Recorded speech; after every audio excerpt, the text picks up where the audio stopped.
चिपळूणमध्ये नुकताच अखिल भारतीय मराठा महासंघातर्फे येथील इंदिरा गांधी सांस्कृतिक हॉल समोरील मैदानावर आयोजित कार्यक्रमात जगद्गुरू रामानंदाचार्य नरेंद्राचार्य यांना मराठा समाज रत्न पुरस्काराने गौरवण्यात आले। यावेळी गणिगण गणात पोते या जगद्गुरू रामानंदाचार्य नरेंद्राचार्य यांच्या मंत्र उद्घोषाने आसमंत दुमदुमून गेला होता। छत्रपती शिवाजी महाराज यांच्यामुळेच आज हिंदू धर्म अबाधित आहे, म्हणून सर्वांनी हिंदू धर्मासाठी जगावे, एकत्र यावे असे प्रतिपादन केले। पुरस्कार स्वीकारताना नरेंद्राचार्य म्हणाले की माझ्या विचारावर प्रेम करणाऱ्यांना मी हा पुरस्कार समर्पित करतो आहे।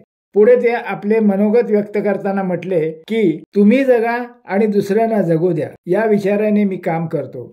यावेळी दैनिक रत्नागिरी टाइम्सचे संपादक उल्हास घोसाळकर, ग्वागरचे आमदार भास्कर जाधव, चिपळूणचे आमदार शेखर निकम, राजापूरचे आमदार किरण सामंत, सदाशिवराव भोसले, प्रकाश देशमुख, कोकरे महाराज, विनोद चाळके यांना मराठा समाज भूषण पुरस्काराने सन्मानित करण्यात आले।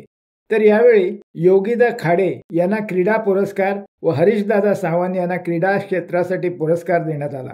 छत्रपती शिवाजी महाराजांच्या विचारांप्रमाणे 12 बलुतेदार आणि 18 पगड जातीतील गुणवत्तांचा सन्मान करत सर्व जाती धर्माचा आदर करणारा मराठा समाज आहे। मराठा समाजाच्या सर्वांगीण प्रगतीला बळकटी आणणारा उपक्रम असे सर्वानुमते अधोरेखित करण्यात आले। शिवसत्ता टाइम्ससाठी देवेंद्र मोरे, चिपळूण। दे धडक बेधडक वृत्त देणाऱ्या आपल्या शिवसत्ता टाइम्स न्यूज चॅनलला लाल बटन दाबून सबस्क्राईब करा आणि बेल आयकॉनला क्लिक करायला विसरू नका।